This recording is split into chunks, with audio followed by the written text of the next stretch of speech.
excited to go back and re-energize myself because y'all ain't give me enough life when I came out the first time. I had to ask them.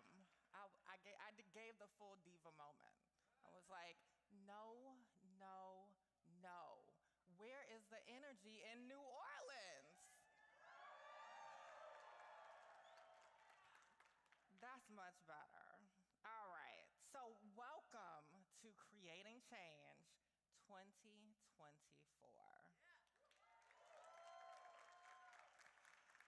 This is the first time that we are back in person. We've been through some things, y'all. I know we're gonna talk about some things on the stage and in our sessions, but we're here. Most of us are queer, and we about to get it poppin'.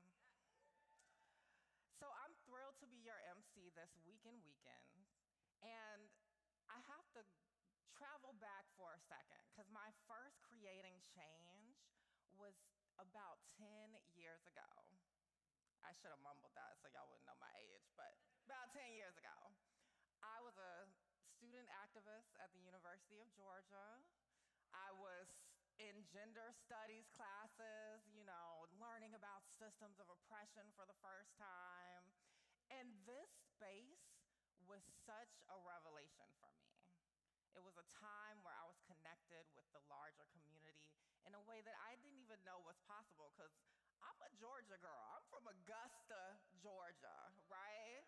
Shout out to my Atlanta folks, but Augusta is its own experience. So shout out to all the small town folks, the medium-sized town folks, and all the rural folks who are in the spot today.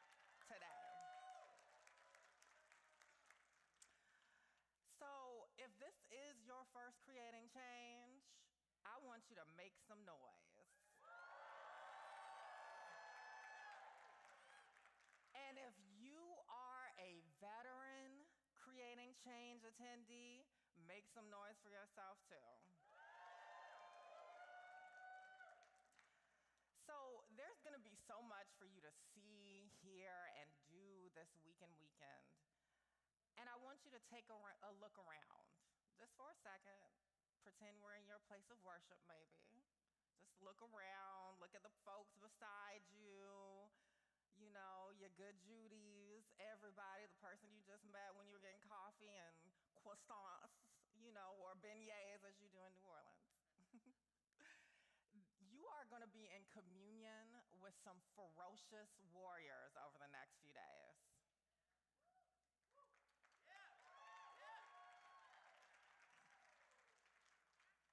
And these are warriors who believe, undoubtedly like you, in a world where queer and trans folks can live our lives on our own terms.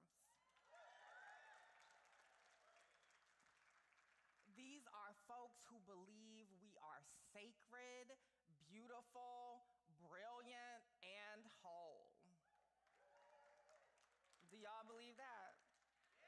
Yeah? Okay. See, the energy is picking up. I needed to give y'all a second to get there. Do you believe that you are sacred? Yeah. Do you believe that you are beautiful? Yeah. Or handsome? We'll give you handsome. Do you believe that you are brilliant? Yeah. Do you believe that you are whole? Yeah. Awesome.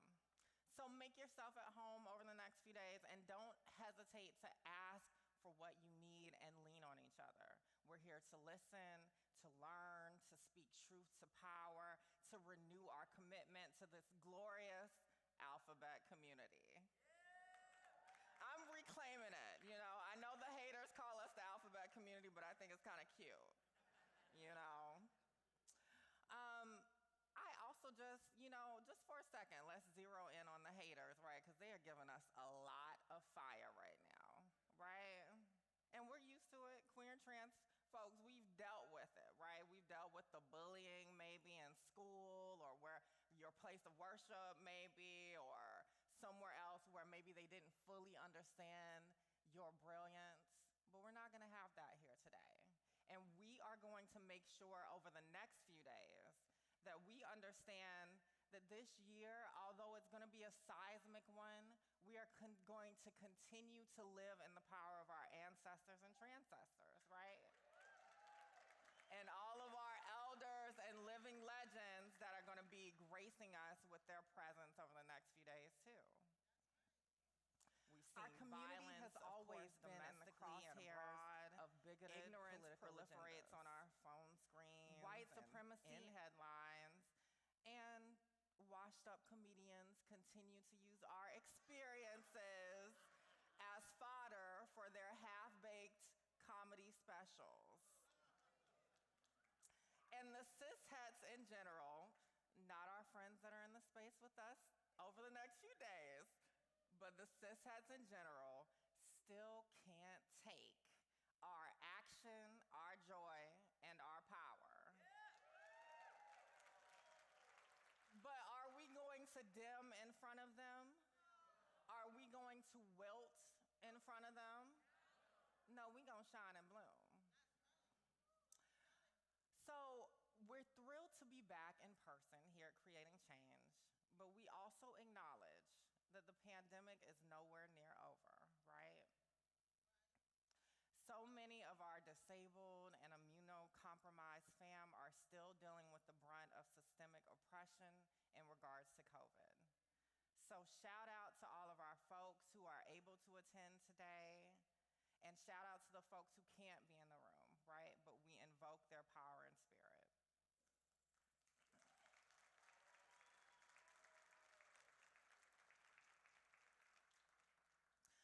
It is an immense privilege for many of us to be here in the rich, colorful, swaggy atmosphere of NOLA. We're excited to be in a city and a community that has not only embraced us in this grand experience, but has been an integral part of making this such a fabulous program, because it's our 50th, y'all. It is the 50th anniversary. And when y'all get to that finale celebration, you gon' have a moment. It's gonna be an amazing experience, and so many folks have been talking it up for a bit, so I know I personally can't wait to get to it too. So make some noise for all the work that went into every piece of this experience.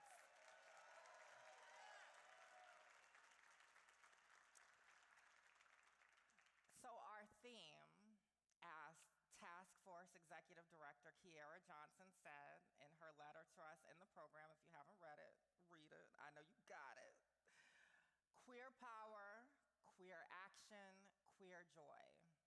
We need all of these now more than ever. My hope is that you grab onto every single one of the beautiful people here at this year's Creating Change in beautiful, vibrant, diverse, glorious New Orleans. So you're gonna see a lot of new things at the conference. As we gather here in 2024, we join in solidarity with millions of diverse people and organizations around the world to call for an immediate and permanent ceasefire,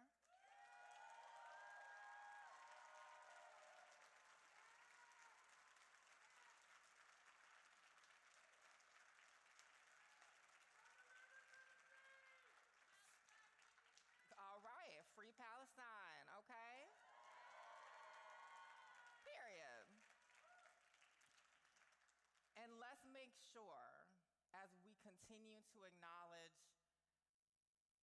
that horrible conflict, that we also acknowledge that we continue to see the effects of colonialism around the world.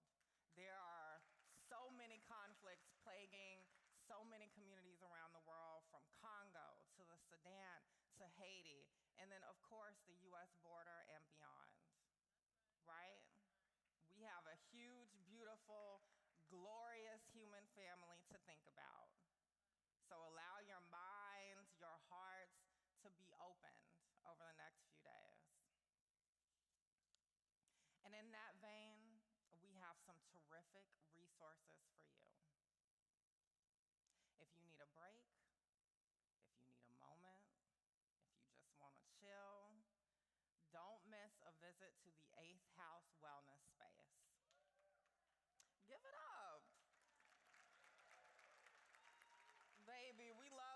resources in this community. So 8th House Wellness Space is a haven within the conference dedicated to healing justice, practice, integration, and rest. There will be sensory experiences, tea time, you know, we love a tea time, a community altar to honor and remember those we've lost, and more. And you can check out all of this info in the Feed Loop app. Did you hear that? The Feed Loop app. The Feed Loop app. And you're going to hear me say the Feed Loop app several times over the next few days. The Feed Loop app. I love y'all. Okay. So our Many Paths gathering space is a welcoming, dedicated space for spiritual practice, ritual, reflection, support, and connection, and it's open to all. So please make use of it.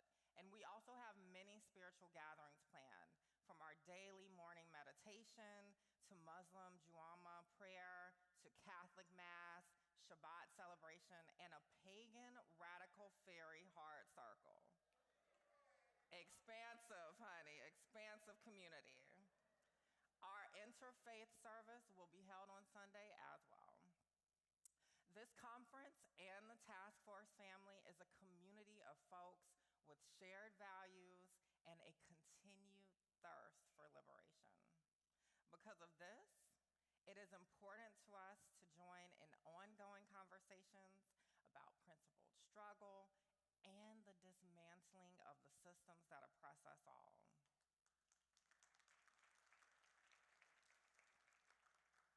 And all of these spaces have been planned and organized with that in mind. We hope you appreciate them, take care of them, and of course, some spaces that are not new but bring community and culture to creating change are back.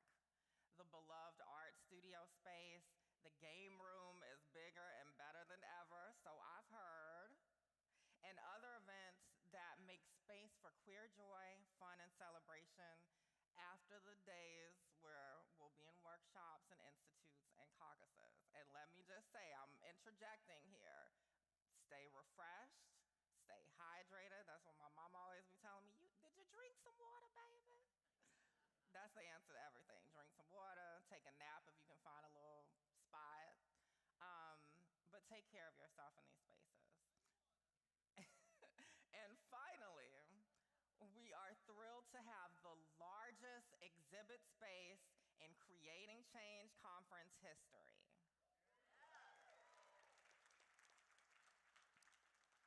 So check out the Queer the Vote outreach space, which also is held by the task force field team, the incredible bookstore space, celebrate the authors out there, honey. And we have several book signings planned. So, you know, show up.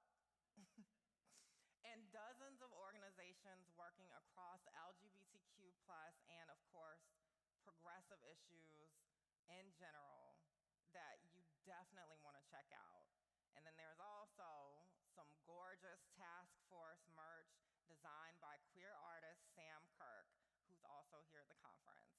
So if you see Sam, give Sam them 10s, honey. And again, you can find out more about this info where? In the what? The Feed Loop app, all right. And then we're gonna jump into a really important space right now where we have our powerful language justice coordinators who are gonna tell us more about their work and accessibility, but also why it's so crucial in this space and how we can be cognizant of what they're bringing to the table.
Justice ASL Access Conference.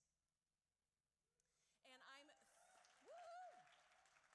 thank you for that. I'm thrilled to introduce my co-coordinator, Drago Renteria. L is somewhere here. Big love to you. So language is power. Language can be used to oppress in this space. We value language justice for people everywhere who can be heard. All of you deserve to be heard. That quote was from Drago, and I feel like it's important that we address that and also emphasize it at this conference. This is very important for the deaf and hard of hearing community, blind, deaf individuals, physical disabilities, to have their access met at this conference. How do you use an ASL interpreter? So every room will have 2 ASL interpreters, and one will be standing next to the presenter. And if you are a presenter, please go ahead and speak at a normal pace. It would be nice if you could potentially give some space for the deaf and hard of hearing, physically disabled individuals to have direct line of sight to the ASL interpreter in the front of the room. And this is my liaison, Carmelo. Take it away, Carmelo. Hello, good morning, everyone. Hello, hola. My name is Carmelo Faulo, and this is my name sign. I'm working on the team, the ASL Access team, and I'm one of the interpreters on the team. It takes a village, people. It takes a village. Yes, it does. Thank you. I'm getting old and forgetting what I prepared, so sorry about that. Anyhow, I'm excited to be here this morning. This is my 5th conference, and I've been interpreting for the previous conferences, and now I've joined the task force. And I'm honored and thrilled to be here today and to be part of the team and to commit to providing language access justice for everyone attending the conference. As in the past, and as Randy just mentioned, language is power. And we can use that power in a positive way to support and promote. It can also be used to oppress. And we're here to provide justice to that language access for everyone.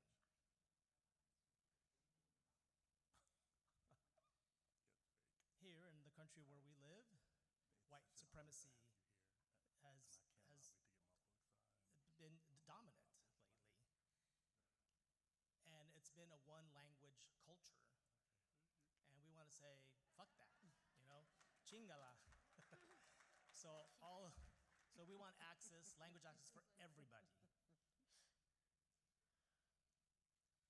So we want to provide racial justice and disability justice and language justice for everyone. And that is our goal. And that's our goal for this year for creating change. And we have 24 interpreters to provide that access. And we reflect the diversity on our team, reflects the diversity of the people attending the conference. And we will always strive to continue to promote and reflect that diversity. Next, we have the Spanish to English team. And so, please pay attention to their instructions, to their guidance, because we have the same guidelines that we would appreciate if you would follow. So, on to the Spanish team now. Thank you. Hola, mi gente. Yo me llamo Gloria, uso pronombres ella, they en inglés, y estoy aquí con el equipazo de acceso lingüístico. My name is Cecilia Sainz Becerra. My pronouns are ella in español, they, she in English, and I too am also with the language access team. Cecilia y yo logramos coordinar un equipo de 29 intérpretes este año. Y también tenemos el privilegio de trabajar estrechamente con la colectiva de justicia del lenguaje local, Bancha Lenguas. Entonces, un saludo para les compes. Gloria and I coordinated a a team of 29 spoken Spanish-English interpreters, also known as Tropa 29. We have the privilege of working closely with the local language justice collective in New Orleans, from New Orleans, Bancha Lengua, so shout out to them. Creating Change continúa con su compromiso de crear espacios multilingües y la justicia del lenguaje. La justicia del lenguaje es el poder de participar plenamente en el idioma que la persona se sienta más cómoda o poderosa. También significa el poder de reclamar el lenguaje como una herramienta de liberación en vez de opresión. En estos momentos queremos también reconocer todos los lenguajes y dialectos que traemos a este espacio el día de hoy. Incluso esas lenguas ancestrales cuyos nombres tal vez no sepamos, que han sido violentamente eliminadas de nuestras familias a través del proceso de colonialismo, imperialismo, esclavitud y asimilación. Creating Change continues its commitment to creating multilingual spaces and to language justice. And language justice means being able to participate fully in the language a person feels most comfortable and most powerful in. It also means the power to reclaim language as a tool for liberation rather than oppression. And it's important for us to also take a moment right now to recognize all the languages, dialects, and ways in which we communicate that we bring into the space today. Even those ancestral languages, which names we may not know, that have been violently eliminated from our families through processes of colonialism, imperialism, slavery, and assimilation. Por lo tanto, el crear espacios multilingües es responsabilidad de todos nosotros y no solamente de los intérpretes. Y por eso, nosotros les vamos a compartir algunas pautas que pueden usar ustedes para ayudarnos. And so creating multilingual spaces is on everyone, and it's not just the interpreter's responsibility to do this. So that's why we're going to be sharing additional tips for y'all to help us create the space together. Les pedimos que por favor hablen a un paso moderado, porque ya a veces nos emocionamos y nos alteramos y empezamos a hablar súper rápido y puede ser difícil para que los intérpretes puedan entender. Si es así y necesitamos hacer un recordatorio, haremos esta señal para indicarle a las personas que están hablando que hablen más despacio. Si ustedes nos van a hacer esto, les invitamos a que por favor lo hagan con nosotros para que las personas tomen nota. So sometimes people get really excited and start speaking really fast and just can't stop, won't stop. And if that's the case, we're going to be asking y'all to please do this sign with us so we can tell the speaker to slow down. Y a veces hay personas que son un poco más penosas y un poco más nerviosas y empiezan a hablar así, murmurar y no se les puede entender bien. Si es así, haremos esta señal para indicarles que alcen su voz y de nuevo, si ustedes nos van a hacer esto, les invitamos a que lo hagan con nosotros. And sometimes people get really shy and start to just mumble and murmur. We can't really hear what they're saying. So we're going to ask you to do this sign so we can tell the speaker to speak louder and we can interpret what they're saying. También es importante recordarles que tomen una pausa después de hacer una pregunta o un comentario, porque siempre va a haber un retraso en la interpretación simultánea. Entonces, si los intérpretes necesitan hacer una pausa, es posible que hagan esta señal para indicar la pausa y de nuevo, ustedes están bienvenidos y animados a hacerlo con nosotros. And sometimes there is always a slight delay in simultaneous interpretation, but sometimes interpreters need a pause for whatever reason, and if that's the case, we're going to be doing this sign to indicate a small pause, just small time out. Can you all do this with us as well? Thank you. Y bueno, yo sé que queremos echarles porras y tirar todo el amor, pero recuerden que solamente podemos interpretar para una persona a la vez y no queremos elegir qué voz privilegiar. Entonces, si necesitamos de nuevo hacer un recordatorio de esto, haremos esta señal para indicar una persona a la vez y también les vamos a pedir a ustedes que lo hagan con nosotros. I know we want to cheer the queers, we always want to give all of our love all the time, but remember, we can only interpret for one person at a time. And we don't want to choose who to privilege, who to choose and privilege over. So if we need to make a reminder, you might see us do this sign, and that's just, again, it's all of our responsibility to help create this multilingual space. Con esa nota, recuerden que los intérpretes y los proveedores no son nuestros ayudantes, así que no interrumpan o les hablen cuando están trabajando. And please remember, interpreters and providers are not our helpers. So don't interrupt them while they're working, y'all. Por último, porfis recuerden de comunicarse directamente con la persona con quien están hablando y no con la intérprete. Remember to communicate directly with the person that you're in communication with, not the interpreter. Y nuestro compromiso para ustedes es usar un lenguaje inclusivo y respetar los pronombres de todas las personas. Estamos intencionalmente usando un lenguaje directo que rompe con ese binario, para que todos puedan sentirse bienvenidos. Our commitment to you is to use inclusive language and respect everyone's pronouns. So we're intentionally using direct language that breaks through the binary so that everyone, o sea, todos, feel welcomed. Entonces, si tú o tu amiga está interesada en participar en esta conferencia en español o cualquiera de los lenguajes que hemos mencionado, o si tienes alguna pregunta sobre cómo acceder a un espacio multilingüe, estaremos justo enfrente de la mesa de bienvenida de la conferencia y también para las plenarias estaremos justo afuera para que puedan recoger el equipo. Porfis, recuerden de entregar el equipo cuando terminen, porque si no es posible que reciban una llamadita. So if you or a friend are interested in participating in the conference en español, or anything of the, please, if you have a question about how to access multilingual spaces, you can find us right diagonal from the check-in table. And for the plenaries, we're going to be right outside the doors. But always remember, in plenaries, workshops, or caucuses, return your equipment. Otherwise, we're going to be calling y'all. Y bueno, eso es todo. Espero que disfruten la conferencia.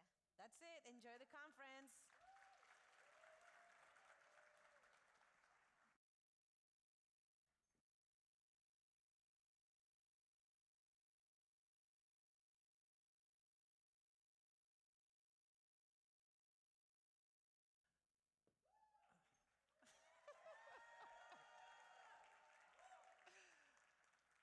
Wow, that was so powerful to witness. Give it up for our language justice warriors, honey. One of the big takeaways for me from that segment was what Cecilia said about using language as a tool of liberation, not oppression. Powerful. And I also realized as a Southern girl that no one has ever done this to me, because this drawl, honey, I have to be quicker. So I've never gotten this. But I want to thank them for educating us. That's what this is all about. And we're co-creating this space. So know your power in this space. Know that responsibility that was just articulated for you is power. And it's how we can better show up for all of each other. I'm riffing. So, in that vein, we're going to continue. It's also very important that this conference and all other events open with a land acknowledgement. So, we're urging you, if your org or event doesn't do one, please consider making it a standard practice. And remember that if we are truly committed to racial equity and justice and liberation, we have to honor our indigenous family wherever we are. And that means we also have to acknowledge the theft of native lands the world over and the long-lasting negative impacts of colonialism.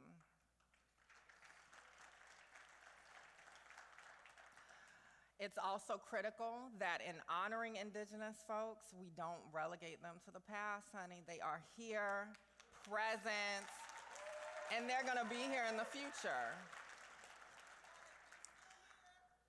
Still here. Shout out to Miss Major also.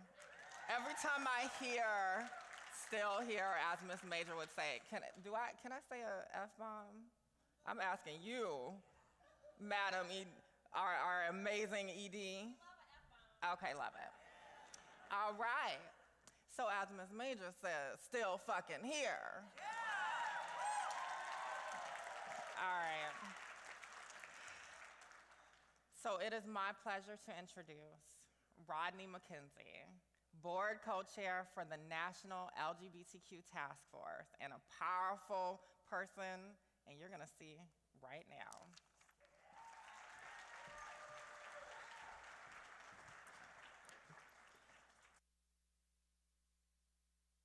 Good morning, Creating Change. So first, let me have the honor, if you haven't heard this today, let me be the first person to tell you that I love you. That you are loved. Thank you. That you are worthy and you are loved. So take in that love. For many of us, we haven't heard it today or this week, and it's important for us to remember it. You know, this moment, we really want to invite you to join us in a moment of reflection on the land we are now occupying, to consider the meaning of land beyond settler, colonial frameworks, and to recognize and to honor the leadership of those whose humanity was brutally taken in the occupation project of capitalist colonialism. So we begin by acknowledging that the original inhabitants of the land that is now called New Orleans belonged to the Chitimacha, with the Atkapa, Caddo, Choctaw, Uma, Natchez, and Tunica inhabiting other areas throughout what is now Louisiana. The indigenous people's connection to this land has and continues to be challenged by violence, disease, treaties, invading settlers, relocation, forced removals, reservation termination policies, and other colonial actions. However, this turbulent history cannot fully suppress the historical, spiritual, and personal significance for these original land stewards. The legacy of enslavement in this region has also brought violence to these lands. An estimated 10 million enslaved Africans were forcibly brought to the Americas beginning in the 1500s until 1867, and New Orleans was the site for the purchase and sale of more than 135,000 people, making it the center of the U.S. slave trade before the Civil War. In this moment, we pause to honor the indigenous and enslaved people's contributions and stewardship. We honor and we celebrate their resilience. We commit to creating a future founded on respect and healing the deepest generational wounds by building bridges and mutual understanding. And we will continue to re-educate ourselves about the histories and the experiences of all people. Thank you.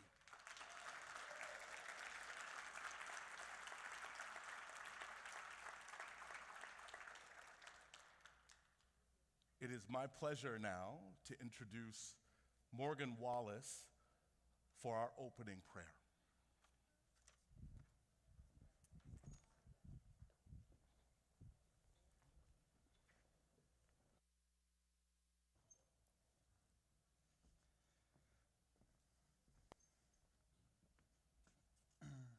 Before I begin, my elder here would like to say a few words to you.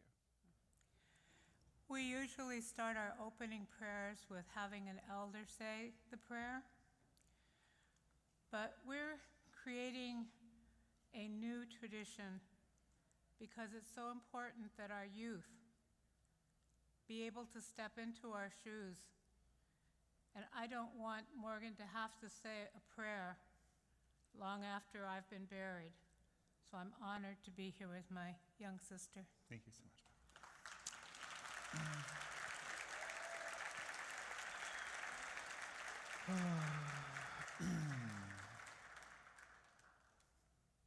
Chokma, Sahati Fo'at, Morgan Wallace, Emcee, San Francisco, Emcee, Ada, Oklahoma, Hako, Chakasha. My name is Morgan Wallace. I'm from San Francisco, originally from Ada, Oklahoma, and I'm Chickasaw. And I am also Sac and Fox from my mother's side. I would like to thank you for presenting me this opportunity to lead the opening prayer, as well as I would like to thank Raquel for her beautiful words and acknowledgement that you don't need an Indigenous person to lead your land acknowledgement, as well as a land acknowledgement is not a land acknowledgement just because it's in your Instagram bio. Baba Benilima, Misha, Nana, Mama, Anam, Fila Bashata, Hashashili, Jakama, Hashiyimi, Jashi, Hibanaki. Creator, I ask that you look over the people within this audience and within this conference. You protect the people still on their journey here, on their journey back, and that you've protected the people here on their way. That you protect the people unsheltered outside the facilities, within the city in this harsh coldness, and that we create and cultivate a space for those to feel unjudged and safe within these walls as we experience that enough outwards. Chukmashi. Oh.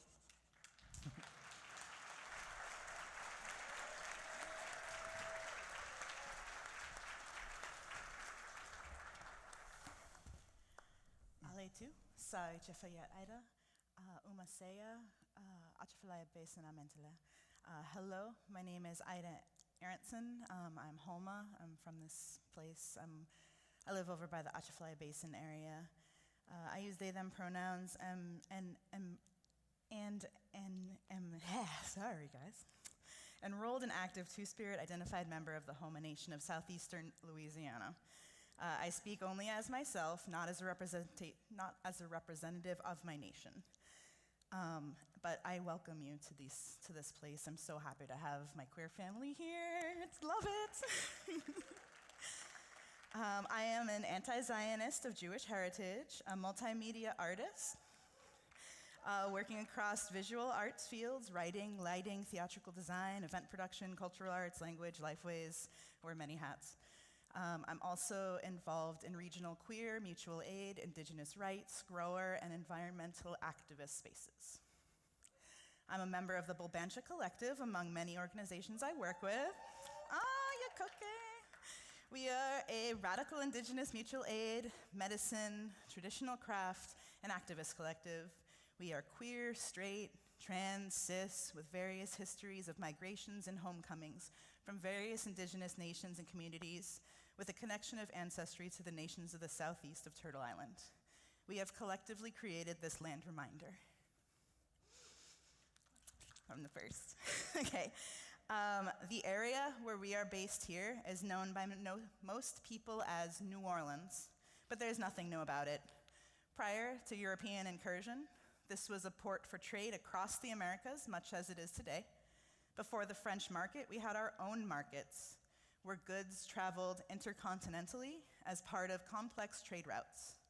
Before the French Quarter, we were a bustling area with civilizations, nations, and peoples exchanging languages, goods, and cultures. And before Bienville, this place already had names. The Chata called it Bulbancha, the place of many or foreign tongues. But there were more than just Chata here. We had Oklapisa, Achapatula, Achafakti, Chawasha, Bayuk Okla, the Natchez, the Chitamacha, and many more. And in the wider area, we also had the Tunica-Biloxi, Atacapa Ishak, Muskogee, Caddo, Homa, Washa, and more. These diverse people converged upon the city where goods, words, ideas, and civilizations intermingled like the waters of the Mississippi River across Turtle Island and into the Gulf of Mexico, forming the multidimensional richness that is our home. Lest we get too comfortable in giving lip service to stolen land, let us state now. A land acknowledgement simply acknowledges that a colonial power uses, claims, and extracts from land that is not theirs by heritage or stewardship.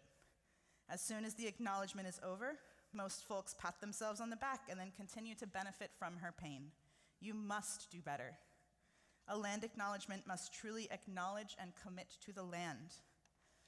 The land is central to our identities as Indigenous people, and so we take this time to center her, to feel what she is saying to us, the pains, the desires, the offers to nourish us. We enter into solemn agreement with her and each other to live and learn as a family in respect and community. The land includes all waters. Bulbancha includes the river. All lives, all rock and leaf and microscopic and winged and many-legged nations, all who are unjustly subjected to modern society's human-centric whims. We must keep them, their rights, and their dignities in mind. Land acknowledgement is the first step into entering into relationship with Indigenous peoples and with the land, but it is only a first step. Just acknowledging that the land is stolen is not enough. That viewpoint perpetuates so much of the violence against Indigenous peoples and against the land. Indigenous peoples are still here, still fighting to protect the land and act in sacred relationship between us and all of the non-human nations of the earth. We need to honor our present as well as our past. Land acknowledgements mean remembering what the earth expects of us, the sacred instructions so many of our peoples were given since time immemorial, to walk in a good way, to only take what you need from the earth, to give as much as you take, to act with deep care, to speak truth with courage, to fight to protect the earth and those who cannot defend themselves, including our future inhabitants. To understand that everything is connected and that walking in a good way, means striving to be in right relationship with all things. It's a statement of intent to be in community with the land and Indigenous people. In doing so, you're entering into ceremony. Ceremony is a commitment. Being in community with Indigenous peoples and working towards decolonizing our relations with one another and getting free is going to require dismantling all the systems of injustice on this land, including capitalism, racism, homophobia, transphobia. The list sometimes feels endless and exhausting, but all of these grow from the poisoned root of colonialism. And if we have any hope of seeing freedom, we've got to get our hands in that dirt and start digging.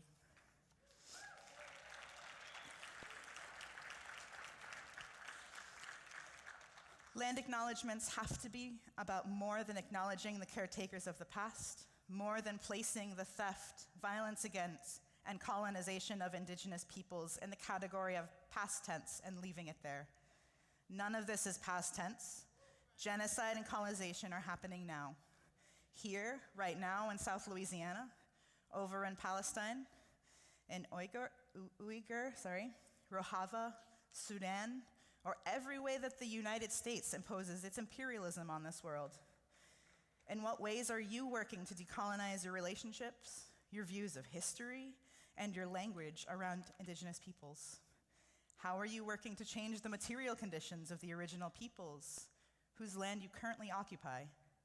How are you working to heal your relationship to the land, to food, to taking down the beasts of capitalism and industry that wreak havoc on the earth? How are you calling in Indigenous peoples in your fight to get free? Are you listening to the Indigenous people you're calling in? And in what ways do you show up?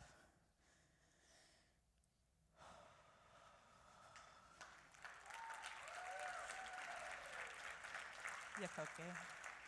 Thank you. The Lozen and Dahteste Warrior Award is given to an individual who has given their time and energy to their Two-Spirit community in an effort to raise up understanding of who we are.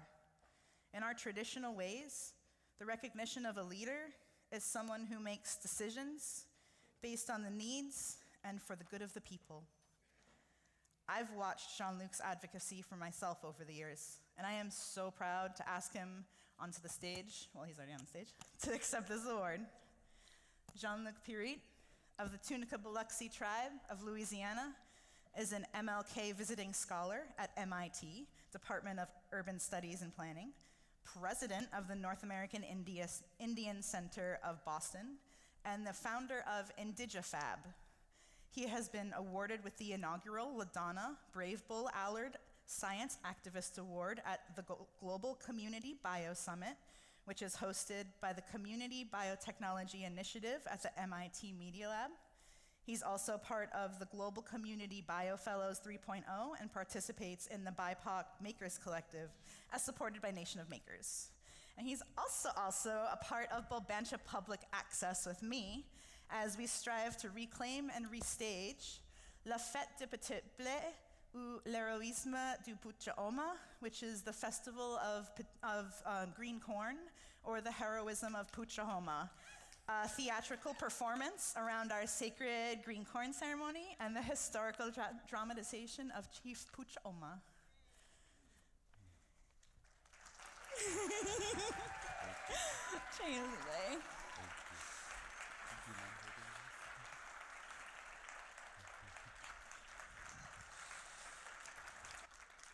God.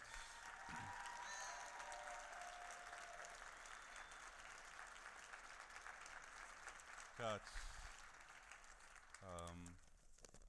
First and foremost, it's good to be standing with family and with community in this moment. Very honored and humbled, and surprised, even though y'all saw me pull that speech out of my pocket.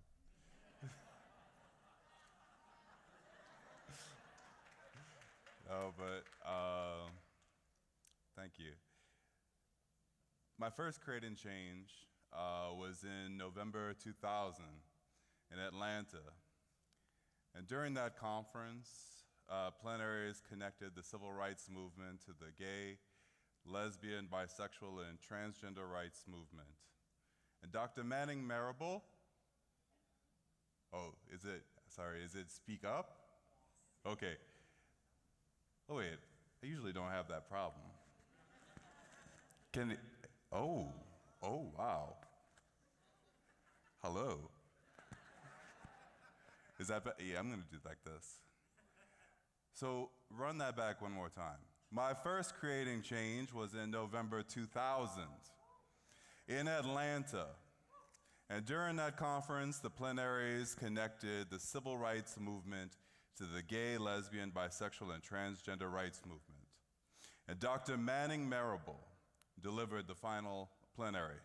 Now, Dr. Marable himself was described by Dr. Cornel West in 1986 as the most visible and well-known black Marxist in the country. By the time I had heard and spoke to Dr. Marable at Creating Change, it was the second time that we met, thanks largely to my teachers and mentors at Dillard University. At Dillard, my classmates and I were exposed to Dr. Marable, Dr. West, Amiri Baraka, Nikki Giovanni, and more. Our education in the gleaming white and spacious green of fair Dillard was deeply rooted in real-life connections with the elders and ancestors of Black and Indigenous intellectuals. I graduated in 2002 and spent most of my community service hours co-facilitating a youth group at the Lesbian and Gay Community Center of New Orleans. When I returned to school in 2004, I enrolled at Full Sail University in Orlando for an Associate of Science in Video Game Design. The program was intensive and made even more so by 4 named storms passing through Central Florida. In August 2005, when I was preparing to graduate, I witnessed Hurricane Katrina passed through Miami and urged my family to evacuate New Orleans as the storm raced and strengthened in a warming Gulf of Mexico. It was not the storm itself that caused the great tragedy that sent many of us on a very long road home. It was the failure of infrastructure, the brutality of police, and the suppression of aid, food, medicine, and water. Growing up, I did not grasp the trauma that my mother suffered during Hurricane Betsy in 1965, nor did I grasp the intertwined nature of trauma that she endured when children shielded themselves under school desks during drills responding to the Cuban Missile Crisis. Even when she speaks of her birth weeks after the fall of French Indochina in 1954 and how it informs her life's work with languages, English as a second language for Vietnamese migrant communities here in the city, and the revitalization of our indigenous languages. What I now understand is those moments of crisis and tragedy can radically turn our slowly angled feet towards justice. Living away from Louisiana since 2011, I never forgot my life in New Orleans East. It caused me to find community and fellowship in the homes of elders such as Mel King. And for my work in Boston and across the globe as president of the North American Indian Center of Boston, and now an MLK visiting scholar at MIT's Department of Urban Studies and Planning, I am still more honored when my family, you all, can call me home to share with you. In 2019, walking in the reenactment of the German Coast Uprising, shoulder to shoulder we cried, "On to New Orleans. We are going to end slavery." Our faces were peppered by residue from the refineries as we walked the levees along River Road, where the plantations still stand. Black and indigenous resistance is much like that river. Our memories are far-reaching and intergenerational. We carry the names of the martyred like so much sediment. Ronald Madison, James Brazett, Messi Maya Anthony Barr, Jose Ponce Areola, Quinion Wemberly, Torturquita, Manuel Esteban Paez Terán, and the myriad names that we exclaim presente. And the capitalists, the colonizers, the imperialists still cut deep and extract land and labor from beneath our living communities. We see the harm beyond ourselves, the saltwater intrusions, the crumbling edifices, and our relations in the sea organizing to topple boats. All powers to the orcas. Now, should you be foolish enough to leave New Orleans on Mardi Gras weekend, I invite you to Boston and Cambridge. I am serving as king for the Carnival Society of Boston, and we will hold a grand ball and tableau on February 10th. In our mystic realm, we uplift the spirits of joyousness and liberation. We remember Carnival as an act of resistance and a way to prototype the anti-racist, anti-sexist, and anti-corporatist society that we expect to build. And so I leave you with a reminder from Dr. Marable that, quote, "We must always remind ourselves that history is an organic process. The evolution of the forces of production as they affect and in turn are influenced by the civil and political institutions, ideologies, and the cultures of human beings. Nothing in Black history American history, Native American history, or world history has ever been predetermined by any single factor or force. And so until then, our movement must be multimodal, from the streets to the suites. In all places, our existence is our resistance, and our voices resound in choruses such as Viva Viva Palestina, Mini Wichoni, No More Stolen Sisters. And for my Haitian brothers and sisters, Liberté. And now, it is my honor to present our plenary speaker, Two-Spirit, Osage and Call, indigiqueer, psychotherapist, songwriter, all-around good person, Marx Cassity.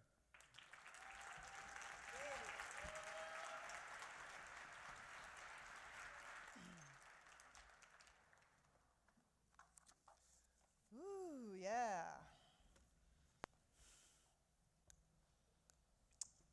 Hampa de zani datsi pitsi wewina, zani wa wioimpi combra, iadoa kipshe combra.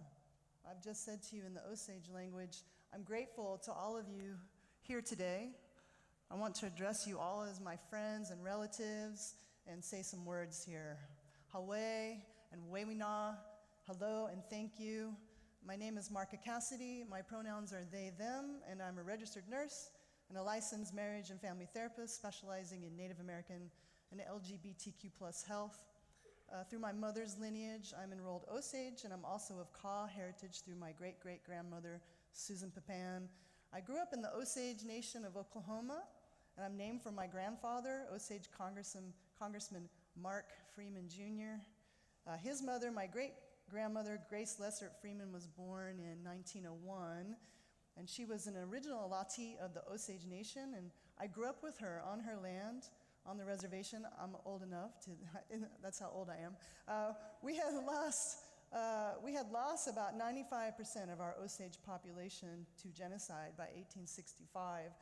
And so she was one of only about 2,000 Osages still alive and on the Osage rolls in 1906 when allotment occurred, that history. Her father, my great-great-grandfather, Frank Lessert Jr., was an Osage tribal council member in the 1920s during the era called the Reign of Terror, as depicted. Oh, okay. Well, it's supposed to be 15 minutes, so I'll slow it down. I get more time, right? Yeah. Okay, cool. I won't go too long, I promise. Yes. This Reign of Terror depicted in the recent film Killers of the Flower Moons that some of you may have seen or heard about. That movie was filmed where I grew up and is the story of our Osage, some of our Osage history. We are celebrating Blackfeet Nez Perce relative Lily Gladstone making history. Yes. Whew. Lily making history as a Native person winning awards for their role in that film. And many of us are also celebrating Lily speaking about their she, they pronouns and identifying as a middle gender person in the New York Times recently. And so, yes, whew. For that relative, I am deeply grateful to Lily for that representation and visibility using that platform. Whew. But I digress. Through my father's lineage, I am a descendant of the Susquehannock and Saponi people. And overall, I'm also a mixture of European heritage of the French, Scottish, Irish, English, and German settlers. Alongside my work as a trauma therapist, I am a singer and a songwriter, and my artist name is Marx Cassity. I've added an X gender marker to my given name Marca to embody Marx in honor of Two-Spirit history and visibility and my own identity. I prefer the terms Two-Spirit or indigiqueer to describe my identity, which are terms created by some of our great queer Native leaders in more recent times. These identities refer to Native American LGBTQIA+ people and point to a decolonized understanding of gender and sexuality, but in a more Western colonial framework, I identify as transmasculine and non-binary. These labels, these identities, such as this X gender marker, is one of the new and creative ways that we express this very old thing that is gender identity. Our queer and trans identities have been part of tribal societies all around the world for all of history. In what is now called North America, over 130 tribes had gender diverse and queer people upon first contact with Europeans, and they often played important roles in those tribal societies. European colonizers wrote about these indigenous people in derogatory terms, but their existence is nonetheless documented. More important are our own indigenous oral histories. In many of our languages, there are words for this very old indigiqueer way of being. In Osage, for example, we have the word mihoge, and that word is so precious to me and others and still alive despite colonization and genocide. So these traditional words coexist alongside our more contemporary ways of expressing identities in the 2S LGBTQIA+ universe. And so in saying all this, I would also like to say Wewina, thank you to Creating Change Leadership and the Indigenous Leadership Committee, most of who are here on stage with me, who've asked me to be here today. It is a true honor to stand here with these people who for years have been doing bold and powerful work to bring visibility and honoring and legal rights in our own Native nations and in the broader world. I've been asked by these relatives to sing a song for you today, and I've also been asked to speak about the inspiration for the purpose of that song and the album that it's from. So to describe this journey of creating the album and this song, to start with, something I'm sure many of you know in this room is that 50 years ago, in 1973, when the task force was first founded, it successfully took on the American Psychiatric Association to remove homosexuality from the diagnosing manual, a manual that I am mandated to use as a psychotherapist, the DSM. And this effectively removed homosexuality as a diagnosable mental disorder. And I was born in, yes.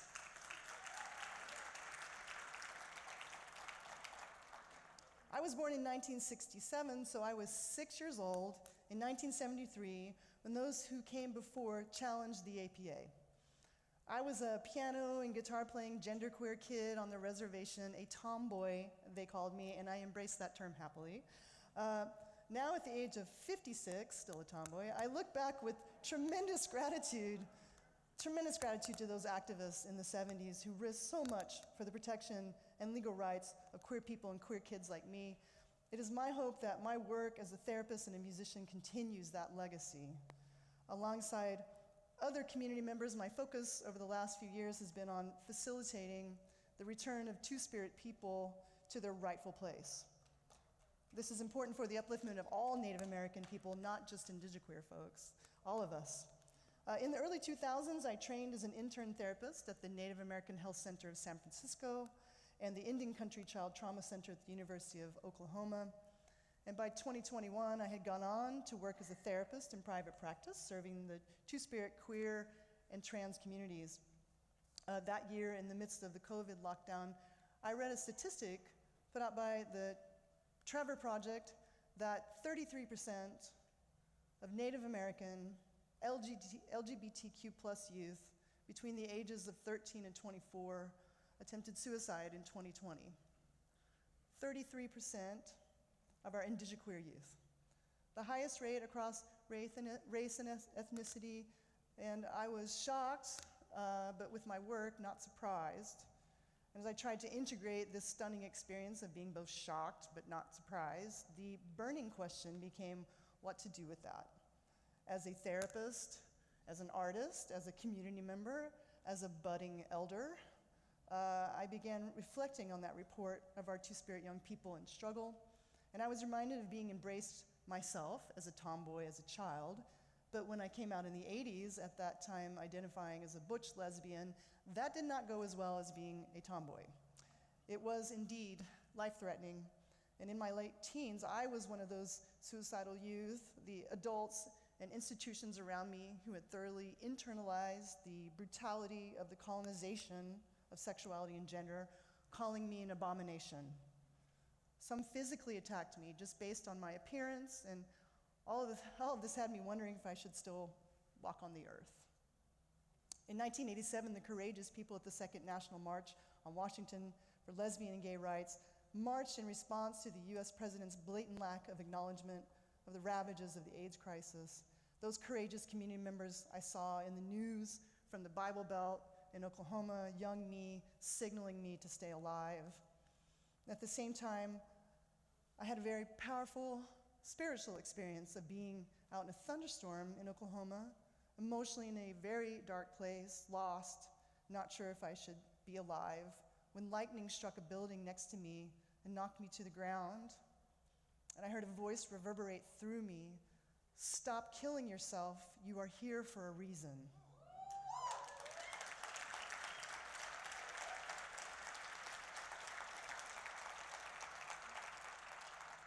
Yes, this experience, I believe, came from Wakonda, or the Great Mystery, as we call God in Osage, the Great Mystery, no gender to that.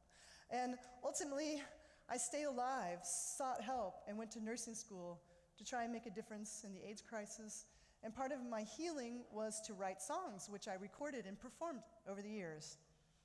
Fast forward to 2021, I was now not just surviving, but thriving more in life, thanks to decades of help from those activists and medicine carriers, legislators, therapists, drag queens, drag queen therapists, and other musicians and artists who showed me the way to heal, be resilient, fight for my legal rights, stay inspired, and give back to my community. So I was standing there faced by that statistic, shocked but not surprised, motivated to do something. And at the same time, I saw this radical imagination artist grant from the nonprofit organization Indian Collective, great folks, that stated, quote, "We believe in the power, the creativity, the audacity, and the commitment of artists to create and imagine new paths, new futures, and new worlds," unquote. And wow, I applied with all that motivation, with the idea of writing an album with themes of decolonizing gender and sexuality that might inspire folks, as music had done for me in my youth, and was honored to receive their support, as well as the support of my own tribe through the Osage Nation Foundation. And ultimately, in my creative process, I received the support of ancestors and transcestors that I viscerally felt guiding my radical imagination for an album entitled 2S Sacred, Two Spirit Sacred, and the inspiration for the embodiment of this artist name, Marx. 2S Sacred was created and produced over a 2-year period and was released for Native American Heritage Month this past November, bringing the visibility. Yeah, woo. The song entitled "How Long" that I'll be singing for you today is from that album. It was influenced by my love of 80s music, the music we danced to in the clubs in Oklahoma City at the time of our first Pride events, such as our first Pride Parade in 1988, where several hundred of us took to the streets to fight for our lives in Oklahoma, and that's what it was. It was a fight for our lives.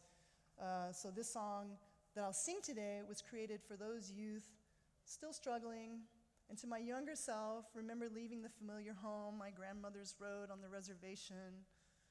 And there were often deer on those roads, so when we leave to go home after visiting someone in Oklahoma, a common way to say goodbye is "watch out for the deer." And so you'll hear that in the song. The song asks, ultimately, how long will we have to fight for our lives? How long will so many of our young people feel suicidal? How long will we live within this colonization of gender and sexuality? How long will we face erasure within our own native nations? You'll see on the screen as I sing today some portraits that I and others filmed from around the country that were included in a music video for the song. The full music video was made with the support of amazing Native community and allies, and depicts the religious trauma of an indigenous queer youth played by the fabulous Silas Hoffer, Mr. Montana Two-Spirit 2020, Yakima Grand Ron. and their transformative self-love healing through entering a circle of supportive community, including the incredible dancer Kumari Siraj, otherwise known as Vanity Ada, who was featured on season 3 of HBO's Legendary. You can see Kumari in the video.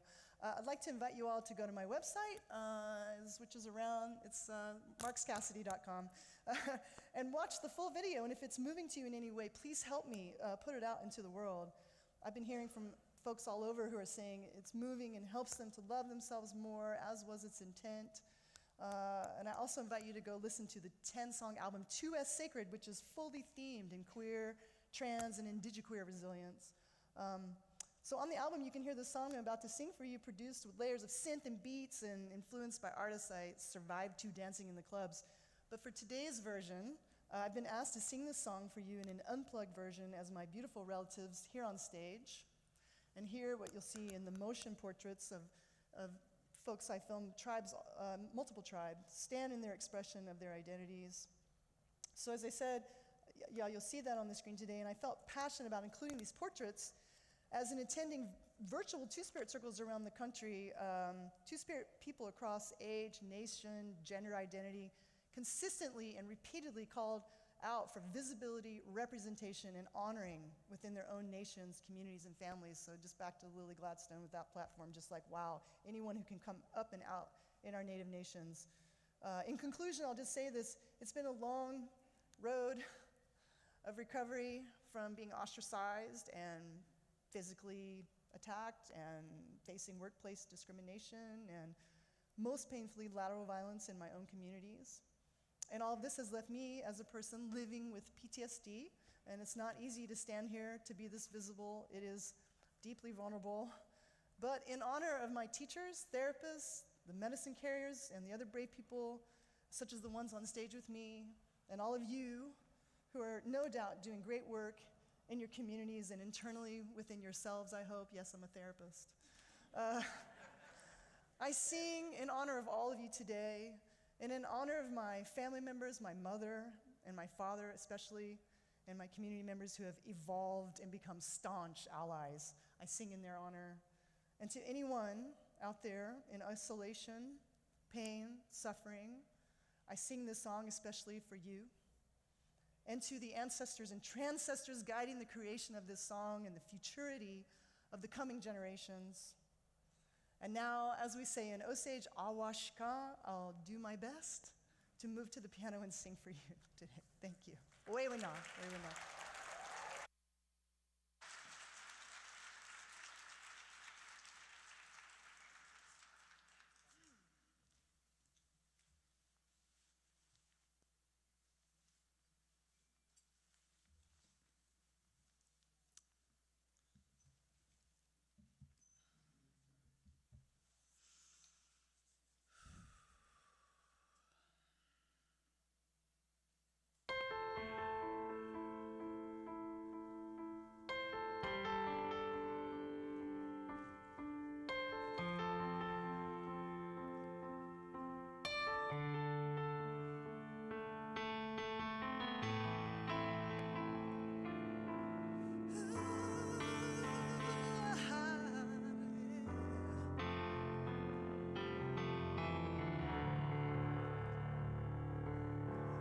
Reservation highway in the midnight hour, flicker of the headlights, I'm losing my power.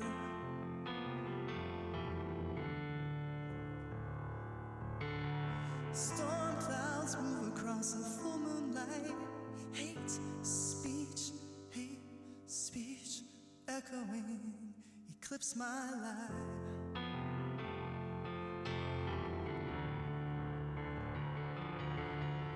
Watch out for the deer as you go home. Well, it's fight, flight, freeze or fall.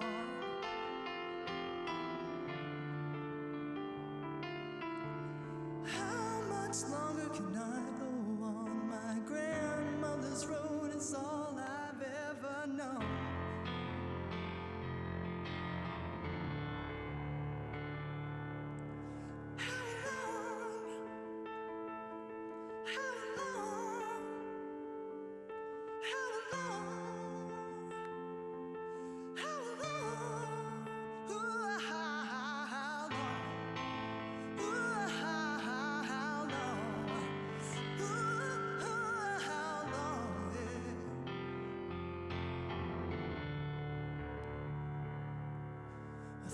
1,000 stars behind the neon lights, 1,000 heartbreaks beat, beat as I drive into this city at night, city at night, city at night. I miss my mother, I miss my home, red earth hills and the thunderstorms and the heartbeat drum, heartbeat drum, heartbeat drum. In the club where the fire water flows, love is a battlefield over the rainbow.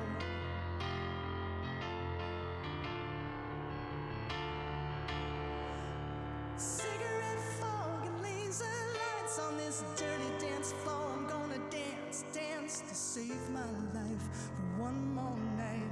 Save my life for one more night. How long?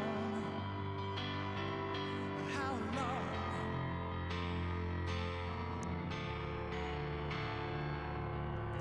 Ooh, ooh, yeah, yeah,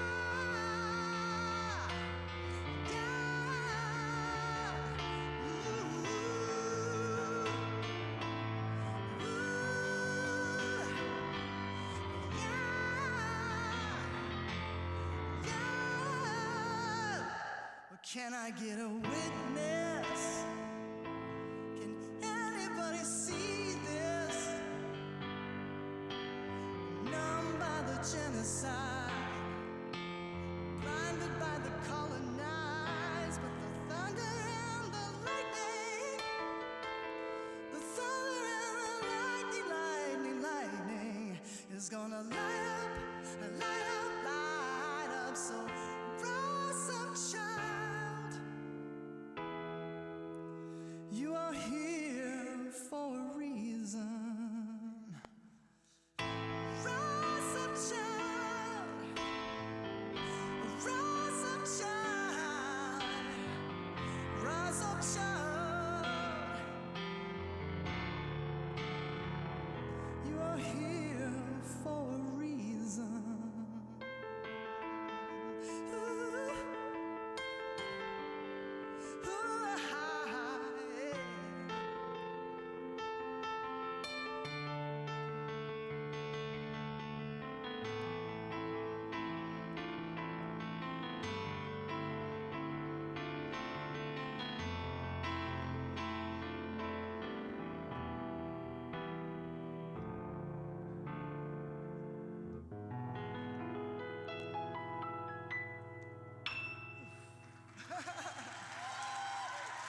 Wait, no. Oh, my.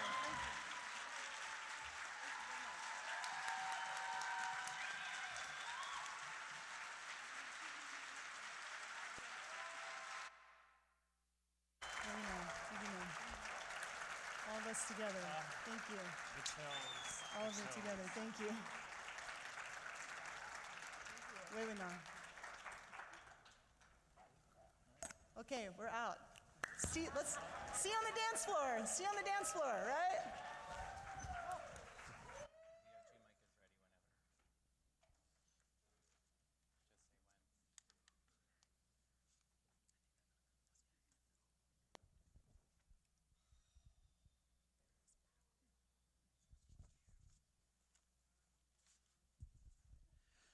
Please welcome the National LGBTQ Task Force's Executive Director, Kiera Johnson.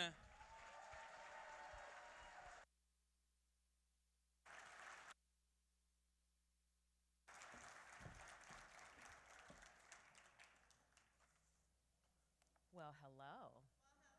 Hello. Uh-oh, is this working? Can you hear me? Okay. Okay. My mic sounds nice. My mic sounds nice.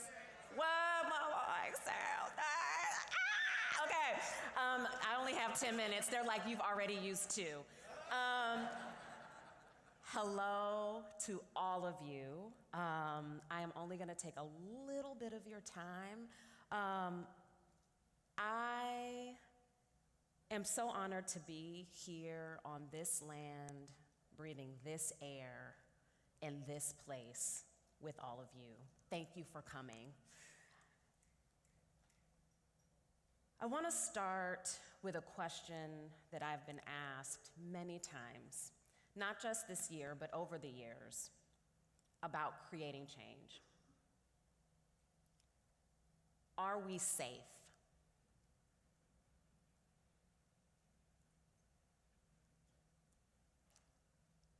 Are we safe?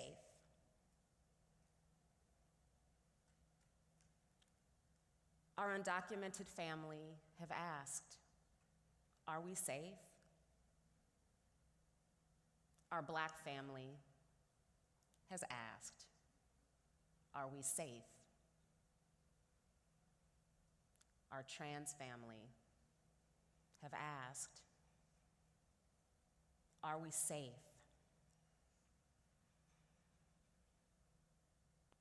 Our Jewish family have asked, are we safe? Our Muslim family have asked, are we safe?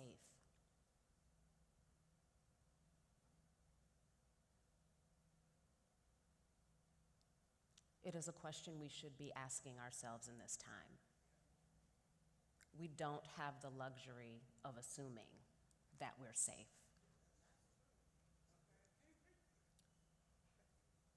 And as much as I can do, that our over 150 volunteers can do, that my 36-person staff can do, that the 40 homegrown Louisianans can do, we cannot do it without you.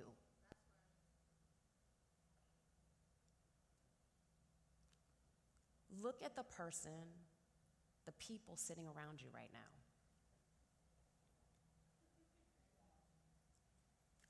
But look at them. Look in their eyes.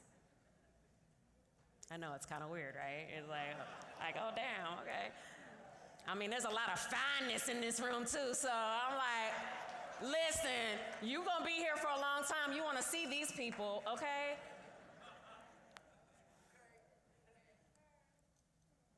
You have a responsibility to everybody you just looked at. I'm not alone in keeping you safe. We have to keep each other safe.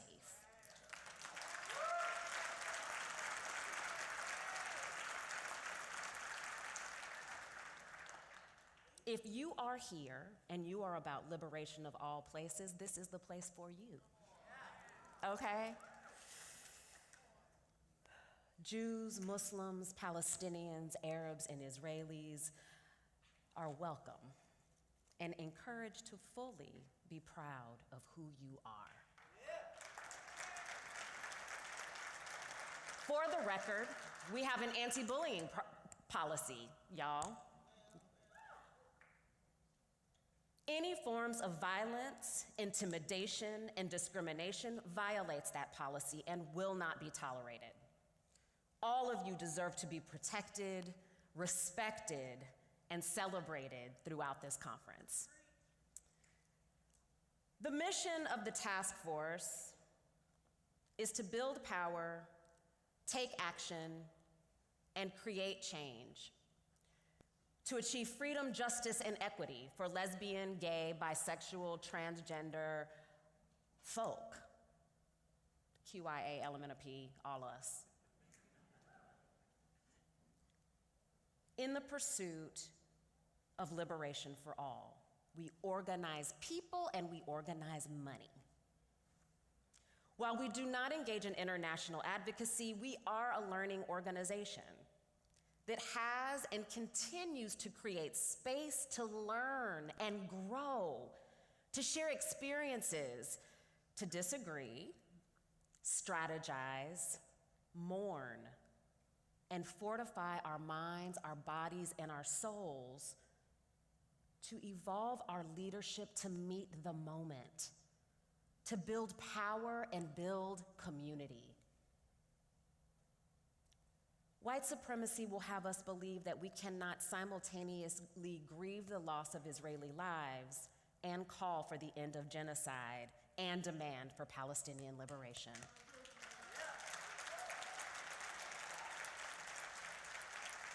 It is perfectly human to hold complexity. We contradict ourselves every damn day, don't we? Like, you be like, I am so fierce and fine, and be like, why I look like this? We do it every day. I love you so much, I can't stand his ass. We do it every day.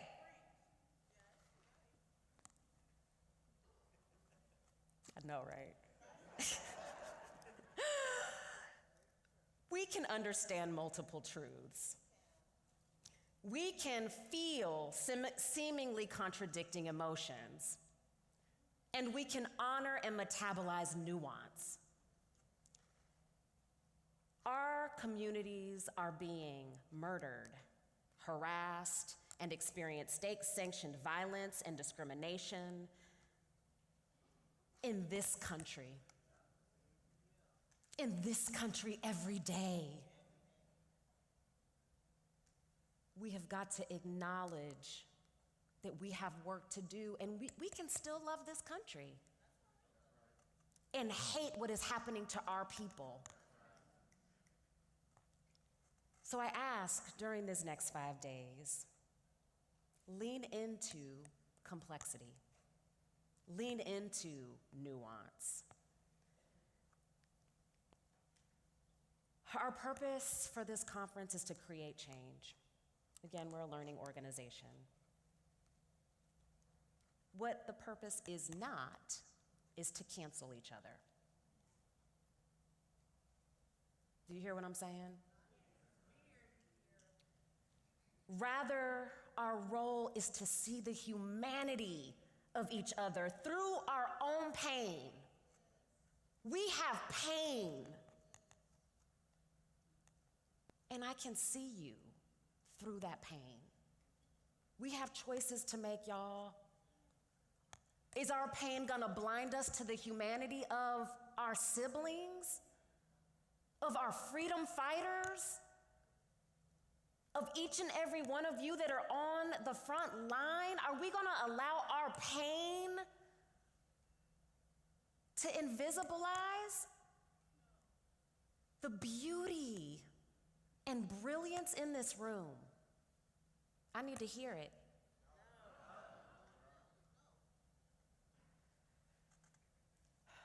The purpose of this conference is not to regale in our ego and righteousness, but to instead be vulnerable enough to be wrong. Can you be vulnerable enough to be wrong in this space? To reflect on the pain you feel, but also the pain that you have undeniably caused at some point. And forgive yourself on the road to forgiving others. Because you can't forgive nobody if you haven't forgiven yourself. You can't. People have heard hurt people, right? When we're hurting, it's hard to give grace and love to somebody else. Right? So we gotta own it.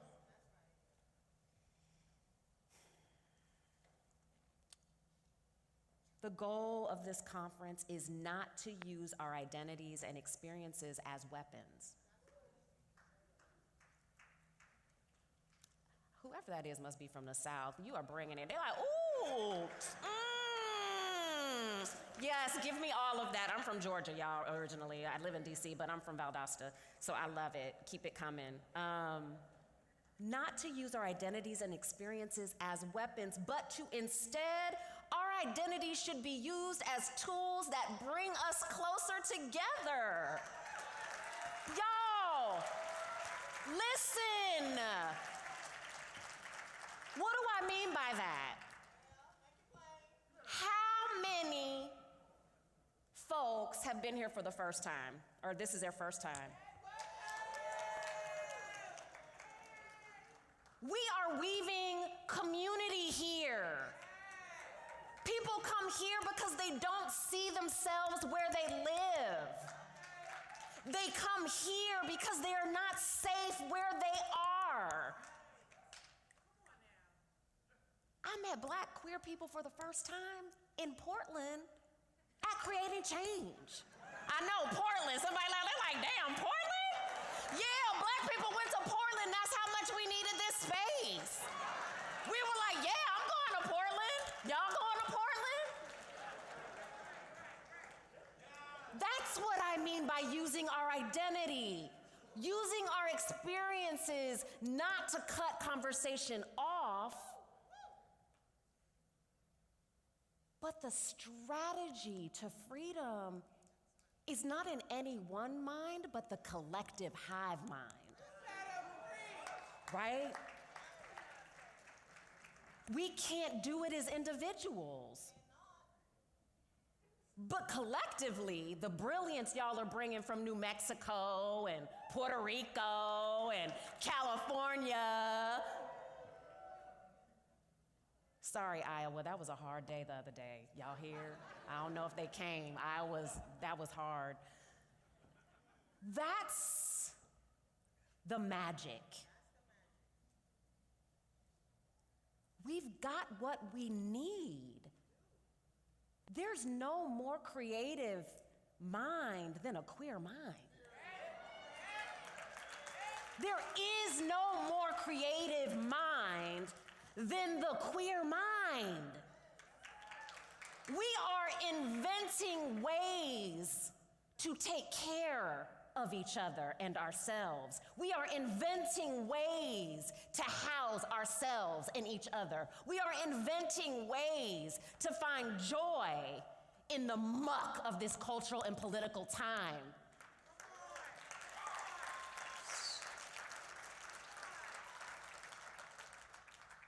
And we're going to continue to innovate and build the democracy that we all deserve.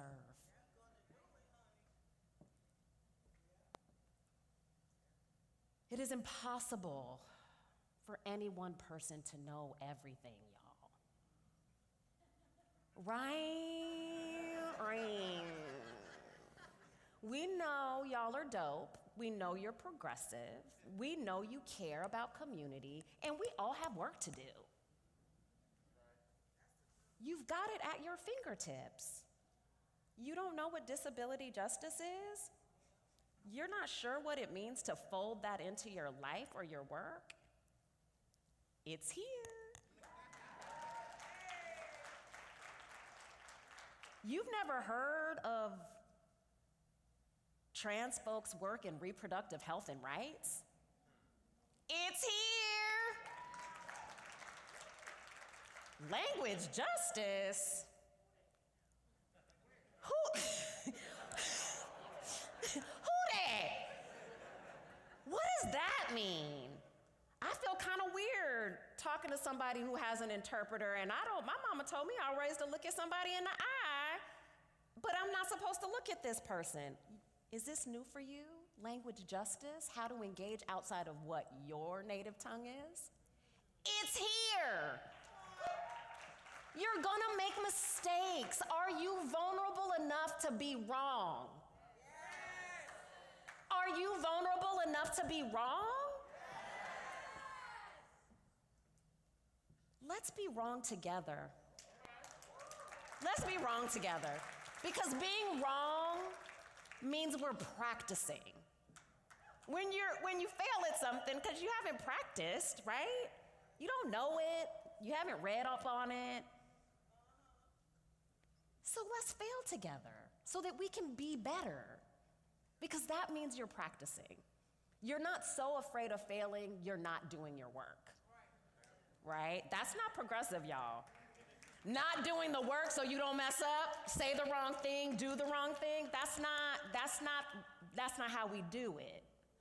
You gotta practice, fuck up, learn, do it better next time, rinse and repeat, right? I know I'm past 10 minutes, my bad. Okay, what else I wanna say? Okay. One of the things I hope you feel and have access to, I'm not gonna speak faster because my family is gonna be like, right, okay, my bad. So y'all just gonna have to listen for a few more minutes because I'm not gonna speed up. one of the themes that I feel really grateful for having practitioners around me, experts around me, is a term called principled struggle. Who's heard this term before? Principled struggle. Okay.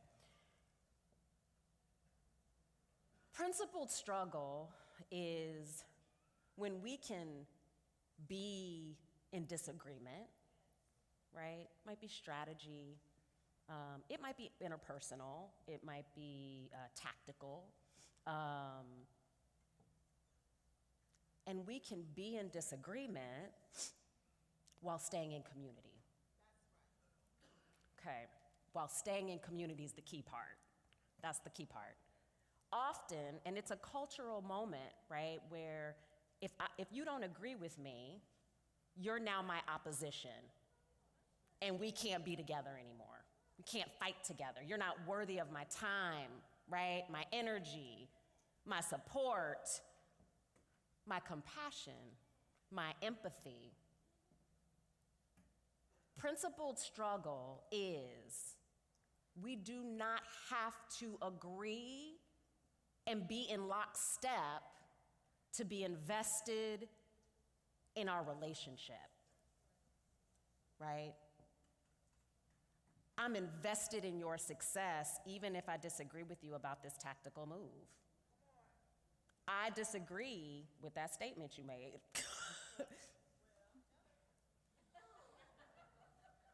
I disagree with that statement you made, but I see your humanity, and I'm committed to our relationship, and I want to talk about it. I want to learn from you. I want to teach you some things. What I'm not going to do is say you're unworthy now. We're going to cancel ourselves out of winning, y'all. We're going to cancel ourselves out of the win. We have got to practice being in principled struggle. How do we have divergent, right, ways of doing, being, seeing, and still be in community? For me to still be able to see your humanity. For me to still love you. For me to still respect you. For me to still understand that our fates are still intertwined whether I'm mad at you or not. Our fates are intertwined and we can't get to winning without each other. I can't get to freedom without you. With that, I'm gonna stop talking. But I'm so excited to be here with you all. I wanna say we have spoken, the team has talked to hundreds of folks. Some of you are in this room, some not here yet, some may not be coming, about how we can make this conference even more the space that you need it to be and want it to be. And so you're gonna see changes that are in direct response to suggestions, ideas, demands that you gave to us last year. A couple of those things, we've got new award categories this year, including there's a Faith Award and a Trans Justice Award. So those are new this year. We've got a care team, like a crew of people who are just here to help you navigate this space. A lot comes up for people, right? It's all kinds of right, political education that's happening, but we also bring our stuff, right? And we've got a care team that is around to talk with you and engage with you and help in the processing of those things. You will see more facilitated conversations and workshops that aid in discussing the current moment and the deepening polarization, right, meant to divide us from each other. One of them is called Pro Doesn't Mean Anti. This is a new workshop that I am really excited that we're able to offer this year. If you can, check it out, but there are tons of pieces, workshops like that and sessions. There was one more thing I wanted to tell you. We have about 2,600 people registered for the conference. And I'm also proud to say 1,500 of those people received some kind of support with registration. So we heard you. We needed to make sure, right? We're trying to make this conference more economically accessible. And we were able to provide meals for over 500 people throughout the week. So I wanted to let you all know that. And then finally, I get to introduce the ambassadors. The ambassadors are your homegrown locals, like I said, who have been guiding us and partnering with us for months, and they are here to guide and partner with you for the next 5 days. They are delicious. Delicious, delicious, delicious. My team got to meet them for the first time in August at our all-staff retreat, and we were able to meet all of these folks at the reception to kick off the event, and you'll see a lot of local trainers, right? A lot of local vendors. So again, bringing the local into creating change, right? Honoring, right, like the people and the expertise right here in this town. The cultural competency that went on with the hotel was done by local homegrowns, right, from New Orleans. So big shout out to them, and I get to invite them on stage right now, I think, don't I? I think. Ow!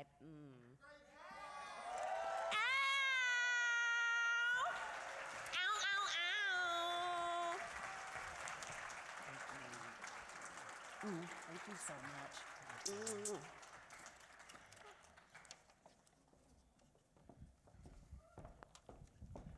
Well, greetings and salutations, creating change. Bienvenido, Creating Change. Es un honor tenerles en New Orleans.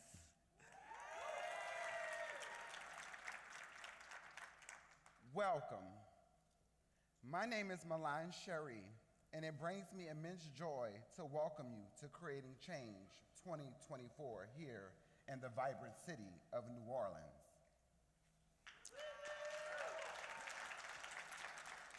Bienvenidos, mi nombre es Arely Wesley y para nosotras es una inmensa alegría darles la bienvenida a Creando un Cambio 2024 aquí en la vibrante ciudad de Nueva Orleans, también conocida como el Big Easy.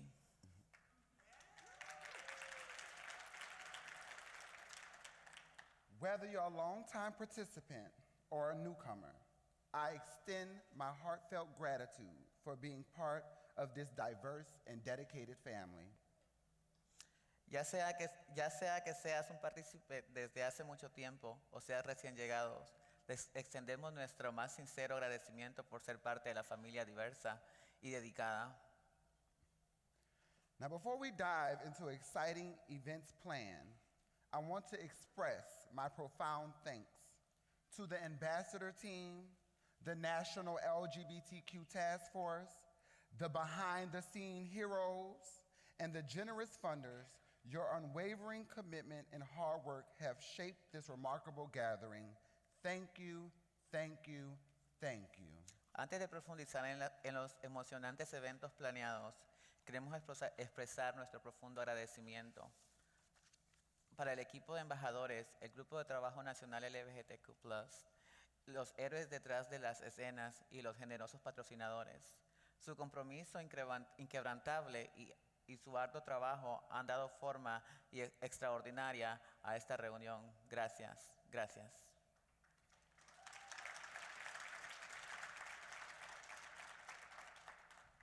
Now, as we embark on this journey together, just take a moment to appreciate the faces around you. This might be our last share moment, so let's create cherished memories. In a world where, for some of us, we are all we got, let's embrace the power of unity. Ahora, mientras nos embarcamos junto a este viaje, tómate un momento para apreciar los rostros que te rodean. Este puede ser uno de nuestros últimos momentos compartidos. Así que queremos recordar recuerdos apreciados en un mundo donde para algunos de nosotros somos todo lo que tenemos. Abracemos el poder de la unidad. Los dejo con una pregunta. ¿Cómo harán que Nueva Orleans crezca? I will leave you with a question. How will you make New Orleans rise? will you make our community rise? The answer lies in education, agitation, and organizing. ¿Cómo haremos que nuestra comunidad crezca? La respuesta está en la educación, la agitación y la organización. As we unite this week for creating change, and as we move forward in 2024, remember, once organized, we can mobilize. Once mobilized, we can make a difference. And making a difference, we can change the world.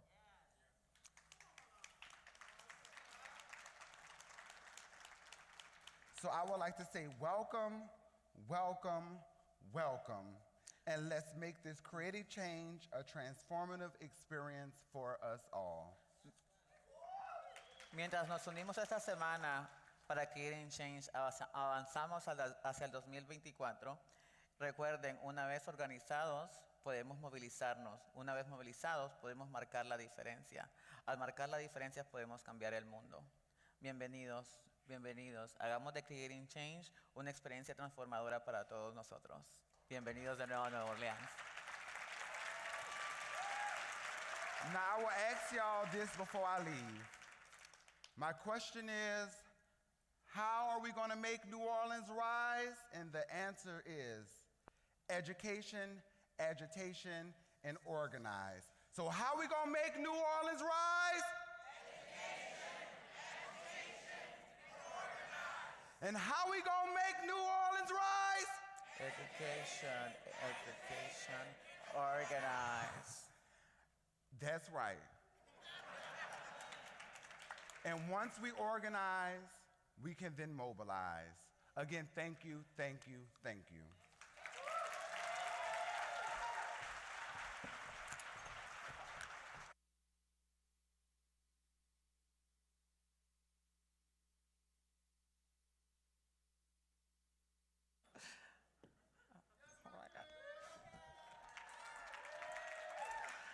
Did you miss me? Oh, y'all so sweet. First of all, education, what? Baby, we got some mantras today. We got mantras, we got mottos, we got inspiration. I'm energized. Are y'all energized? This was such a beautiful welcome. This might be the most beautiful conference welcome I've ever experienced. I'ma just say that. I might be biased. I might have an agenda. I do have an agenda. But that was such a wonderful welcome, so expansive. And this is the kind of Southern hospitality you can expect for the next few days. So strap in, honey.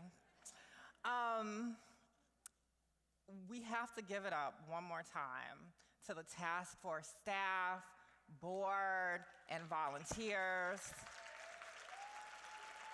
Y'all, I mean, we're just getting started, but they have pulled out all of the stops, and I know I speak on behalf of y'all, let me for 1 second, that we are so grateful to the hundreds of people and organizations who have helped plan the institutes, panels, caucuses, and social events. And I know that the caucuses here will make up for the one the other day. Anyway, catch it, you know. Queer and trans, we follow politics, of course. Also, it was so beautiful to witness backstage Milan, Sherry, and Aurelie up here in all of their power. So give it up to them and to all of our ambassadors here. I mean, look, everything they said was brilliant. Everything I felt as I listened and absorbed to what they were saying was brilliant. But the girls gonna turn a look. I gotta give it up to the dolls, honey. Baby, they come whipped. You can go get some diamonds, some glitter, honey. Gonna give you a moment, and there's plenty more in store. So the task force staff was here in New Orleans in August, and I have to say one more time that on behalf of them, there's so much gratitude for being welcomed into this city, right? This is folks' home, right? So much has happened here. There's such rich history, as we've heard, and it is a privilege for us to be in this space that so many people have made it possible for us to show up in all of our beautiful queer and trans glory, right? And the allies too. I'm gonna give the allies some glory too. So much has gone into this planning, and don't discount it for a second. So one more thing. If you need any more info, you know you can check out the Feed Loop app. Say it with me again, Feed Loop app. For all the updates, the announcements, the changes, and more, and all the news, follow the events. I have to plug, here's my agenda one more time. I will be in conversation with another one of our amazing ambassadors, Mariah Moore, at a book signing on Friday. So if you don't have your copy of The Risk It Takes to Bloom, which came out in November, you should have it now, but it's fine. You'll get a signed copy this week. Please show up and support us. But I also just want to give gratitude again for all of you for showing up. It does take nerve to show up in space, to continue to learn. Again, as Kiera said, to admit what you don't know and be willing to dig deeper and be curious about the richness of our lives. We're gonna be here in principled struggle, right? Y'all listen to the sermon, right? You gonna be here in principled struggle? I also wanna give it up to our lineup because y'all, our teleprompter is in a different location than we thought. So you saw today, honey, the power of queerness and transness on display in a magnificent way. Because our folks came prepared, honey, and ready to give you all of this brilliance. So give it up to everyone who was in our lineup today.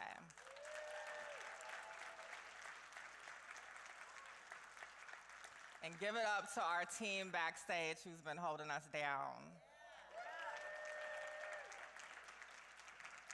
All right, so we're gonna be here over the next few days, and we're gonna be here tapping down into queer power, queer action, and queer joy.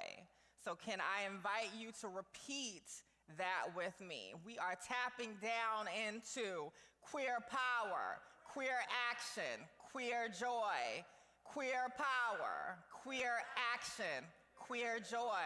Y'all gonna get louder? Baby, we had all the sermons and inspirations today, so can you please say it one more time with me? We're here for queer power, queer action, and queer joy. Thank you.